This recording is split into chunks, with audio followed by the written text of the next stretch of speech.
Pension ધારકો હવે ઘરે બેઠા જીવન પ્રમાણપત્ર મેળવી શકશે। પેન્શન ધારકો માટે મોટા રાહતના સમાચાર। હવે કોઈ ટ્રેઝરી, બેંક કે અન્ય વિભાગમાં જવાની જરૂર નહીં પડે। પોસ્ટ ઓફિસ કે ગ્રામીણ ડાક સેવાની મદદથી મેળવી શકાશે સર્ટિફિકેટ। પોસ્ટમેન અથવા પોસ્ટ ઇન્ફો એપથી કરી શકાશે અનુરોધ। પેન્શન ધારકો માટે આ મોટા રાહતના સમાચાર। પેન્શન ધારકો ઘરે બેઠા જીવન પ્રમાણપત્ર મેળવી શકશે। કોઈ ટ્રેઝરી, બેંક કે અન્ય વિભાગમાં જવાની જરૂર નહીં પડે। પોસ્ટ ઓફિસ કે ગ્રામીણ ડાક સેવાની મદદથી સર્ટિફિકેટ મેળવી શકાશે। પોસ્ટમેન અથવા પોસ્ટ ઇન્ફો એપથી અનુરોધ કરી શકાશે।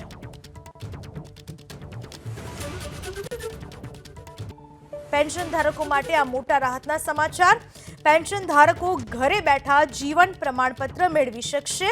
કોઈ ટ્રેઝરી, બેંક કે અન્ય વિભાગમાં જવાની જરૂર નહીં પડે। પોસ્ટ ઓફિસ કે ગ્રામીણ ડાક સેવાની મદદથી સર્ટિફિકેટ મેળવી શકાશે। પોસ્ટમેન અથવા પોસ્ટ ઇન્ફો એપથી અનુરોધ કરી શકાશે।